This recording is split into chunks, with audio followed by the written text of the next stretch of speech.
الحمد لله رب العالمين والعاقبة للمتقين والصلاة والسلام على سيد الأنبياء والمرسلين أما بعد فقد قال الله تعالى في القرآن المجيد والفرقان الحميد يدبر الأمر يفصل الآيات لعلكم بلقاء ربكم توقنون صدق الله العظيم إن الله وملائكته يصلون على النبي يا أيها الذين آمنوا صلوا عليه وسلموا تسليما اللهم صل على سيدنا ومولانا محمد وعلى آل سيدنا ومولانا محمد وبارك وسلم وصل عليه.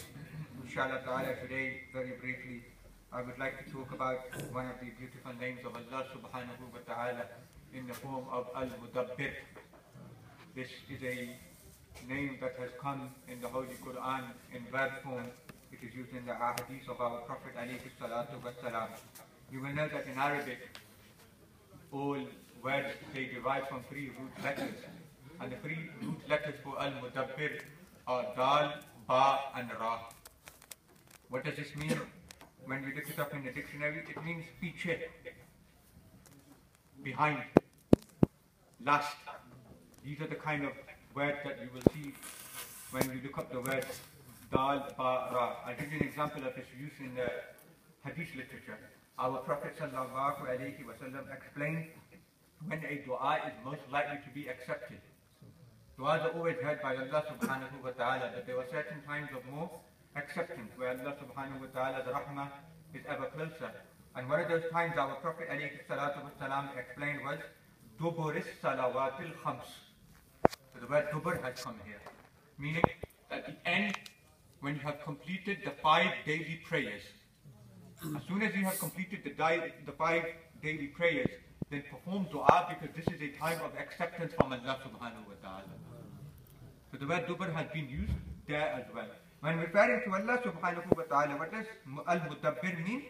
And keeping in mind that the word dubur, it literally means last or final. Halimi, Imam Halimi rahmatullah alayhi gives a brilliant definition. He says, Musarriful umuri alama yujibu husna awaqibiha. He is the one who arranges affairs in such a way that he looks for the great outcome in the end. Whenever Allah plans something, whenever Allah subhanahu wa ta'ala decrees something and decides something, then he always does so by looking at the end result, not the short-term result. He always looks at the final outcome. He can only do this if he is the Alim, the all-knowing. Look, when you and I decide things, we don't know what's going to happen tomorrow, we don't know what's going to happen in the next minute. So our planning is very, very limited. But Allah subhanahu wa ta'ala's knowledge is all-encompassing. He knows everything that has happened, is happening and will happen. So therefore, when he plans something, he already knows the outcome in the end. So whenever he decrees something, he looks at the final outcome, dubur. That's where the word has come from. So it is best in that sense for you.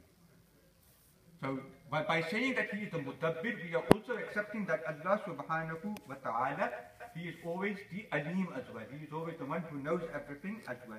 Sometimes, unfortunately, we fail to comprehend that. We see sometimes Allah's decisions and we think that, Ya Allah, why is this happening? Or why is this the case? Allah knows best, we don't. Allah is the Mudabbir, we are not. Allah knows the end result. He knows how the game is going to plan out. You don't know how the game is going to plan out. So in that way, our vision is very, very short-sighted. Allah subhanahu wa ta'ala's sight is unlimited in that sense. He knows what is going to happen at the end. A simple example, that some people, they say, they look at the laws of Islam, and they say, look at the laws of Islam, they are brutal, they are barbaric, that look, if a thief is caught, then you cut off his hand. They say, look, this is wrong. They taunt Muslims. And they say, look at your religion. Is this the religion of the 21st century? That if a person commits theft, then you cut off his hand? Allah subhanahu wa ta'ala doesn't look at the short term, he looks at the long term, because he is the Mudabbir. When he put down the punishment of the cutting of the hand, largely it is a deterrent. It is to stop people from committing the theft in the first place. Secondly, more importantly, the security, the peace and the aman of the whole community is more important than the shararat and the evil of one person. Allah would rather punish one individual rather than the whole community, knowing that there's a thief amongst them. We don't recognize that sometimes. We don't appreciate that sometimes. But Allah subhanahu wa ta'ala is the Mudabbir. He always looks at the end result.